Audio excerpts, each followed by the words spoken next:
You're listening to Good Morning Albany, a motivational podcast to get your wheels turning. You're here with Shalene Love, a very sought after wedding and portrait photographer. I'll be sitting down with creatives to discuss their process, their experience, and how to make a difference. Yeah, you got to clap so they all sync up. Oh wow. Yep. Okay. Good morning. Good morning. Good morning. Good morning. Today we got a very special guest. We got Choyo of Love Shift Coaching. How are you doing? I'm well, and I'm so excited to be here today. Listen, you wanted to come on the show and how to make it happen. Yes. So can you let the people know what is Love Shift Coaching? It's a coaching business, and I'm trying to teach women to lead with love in everything that they do, every aspect of their business. If we put love first and the service first, then everything else will follow. Okay, so you're a business coach. Yes. How did you start being a business coach? So I work with women to reach personal goals as well as uncover their money blocks. So I do a lot of work on money mindset. That started back in 2007. I found my name on the foreclosure list, and that was my wake-up call. I have always been able to make money, but I struggle with keeping money. So I had to find the leaks in my personal finances. And as a result, I discovered money blocks. And then I had a passion for teaching women about money blocks and looking at the fears that a lot of us women have as it relates to money. So I really focus on our relationship with money, the love affair we have with money or the lack of it. So if you're on a foreclosure list, right? How did you get the money to even be on a foreclosure list? Like how did you get your house, or how, like where did this all start? So I am a licensed therapist, and I made my money that way as well as doing a lot of other private businesses, if that makes sense. And so for me growing up, it was the only thing I really learned about money was pay your tithes and everything else will flow. That's definitely true, but I didn't learn how to save my money. That was the only aspect of financial literacy I was taught. So the message that I received as a child was go to college. Once you get a salary job, pay your tithes and everything else is fine. So I always would put 10% away, and I live recklessly off the 90%. And that I ended up on the foreclosure list. You're on a foreclosure list, and then something just clicks in your mind that you said something has to change. Well, I went in panic mode. I definitely didn't want to be homeless. I definitely didn't want to be seen as a broke individual. So I immediately start researching what I needed to do to get myself in a better position. So I found a mentor and a coach, and then that's when I discovered I had all of these money blocks. So I had learned in my childhood, my money story is that there's never enough, or when you get it, spend it because you may not have it long. And so that followed me through my adult years. If you were to work with me, Yes. let's go through maybe one or two steps on how you would help me set myself up for better money management. Well, I don't do money management. I do money mindset. Okay. So we will look at uncovering your money stories. And for most people, it started in childhood. So we're uncovering all of those fears and all of your beliefs around money. You'll be surprised. A lot of people have so many fears about money. Okay, let's walk through maybe one or two steps. Okay. I'm not enough. Mm. And so if I believe I'm not enough, or if I believe I'm not worthy, I'm going to find a way to get rid of the money that I have. Mm. Okay. So subconsciously, you're sabotaging yourself.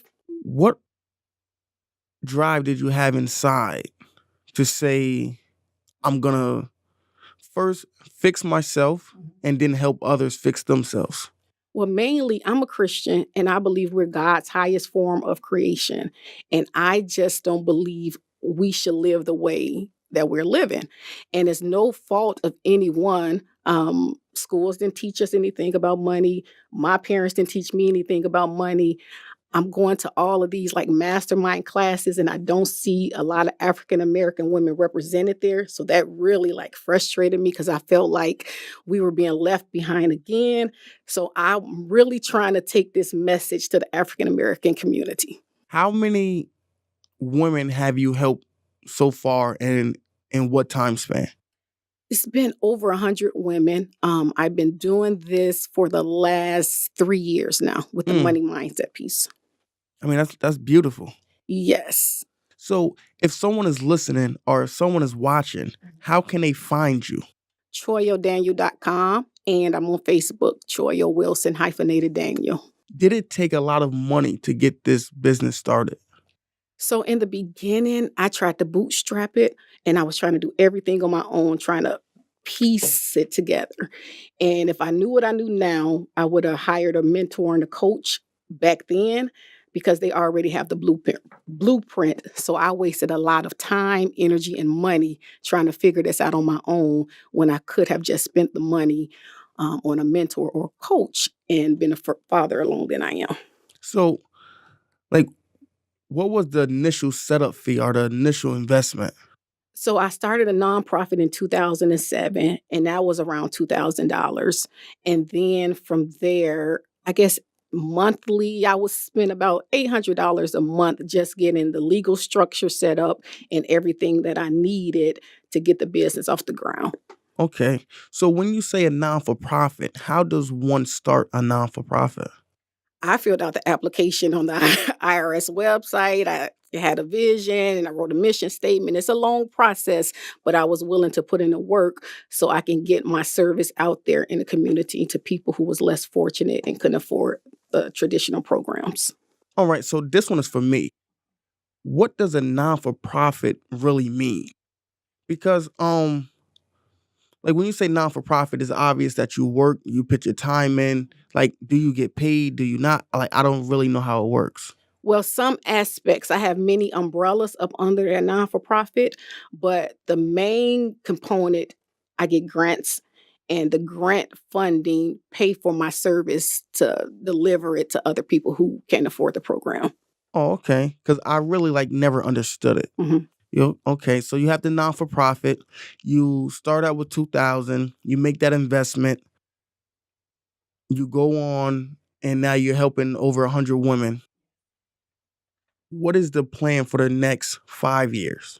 Well, I just started becoming more visible and I'm really getting out there in the community to put my services out there.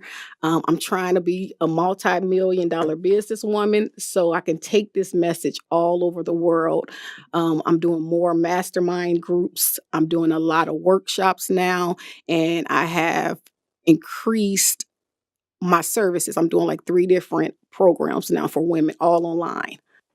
Okay, so if you're online, how did you structure the website? How did you structure the mastermind classes? How did you structure? So I first created my own curriculum and I created a signature system, and my signature system is Control Alt Delete.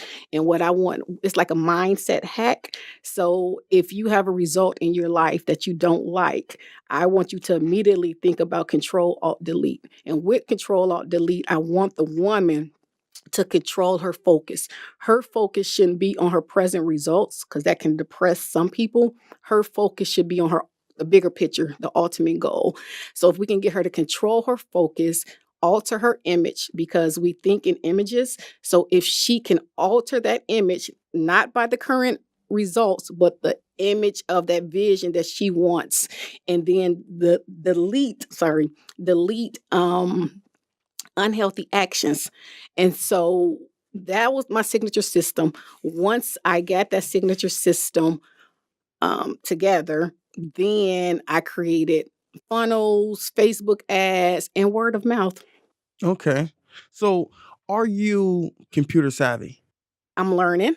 You're learning. Yes. So no, I'm saying this for the listeners and the watchers, that we have a woman here that was down, was in the foreclosure, didn't let that deter her, didn't let that break her down. She took that in stride and started her own business, invested in her own business, learning learning, I want to say again, learning the internet, you know what I mean? Like you had all these doors that you knocked down that was telling you that you can't do it. Yeah. Because it's easy for you to say, oh, I don't know the internet, man. I can't get on there. So for you to learn that and continue to push forward is beautiful. Yes, and I'm learning every day, even in my craft. I'm spending 2 hours a day learning. I'm committed to learning, one for myself and for the women that I help. I'm trying to get people the results that they want. And in order for me to do that, I have to continuously be learning. As a kid, you say these blocks that's in your head. What is another block for you that you have overcame? So one of my biggest blocks was I used to see a lot of Caucasian online coaches. And I was like, I'm Black, I have an accent, I'm heavy set. So those particular blocks were keeping me from being visible. And if I wasn't visible, then there's no way I can get my message out. So every day I fight against those blocks and become visible and do what I need to do so I can attract women that I need to attract in my tribe so we can get this message out. What I'm getting is self-confidence. Yes. You had to get the self-confidence to say, you know what? F what everyone is saying. I'm going to do this. Yes, it's definitely a self-image. I was setting a boundary for myself, and you can't outperform your self-image. So regardless of how many degrees I would go back and get, regardless of the certificates that I would get, if I didn't have that self-image, then I was not going to outperform it. So once my self-image became healthier, then I was able to step out and become more visible. If you can say anything to a girl, a young African-American girl coming up, maybe with the same boundaries that you went through, what words of encouragement would you give them? Take imperfect action. Stop waiting for a perfect situation for you to step in your purpose and your calling. You're not going to have a perfect situation. Take imperfect action. I love that. Thank you. I love that. That was a good one. So you're married. Yes, You have children. correct. I have 2 daughters. How do you manage being a mom, being a wife, and being an entrepreneur? It takes discipline, but I don't focus on balance. I focus on harmony because if I'm in the process of launching a product, my balance is going to be off.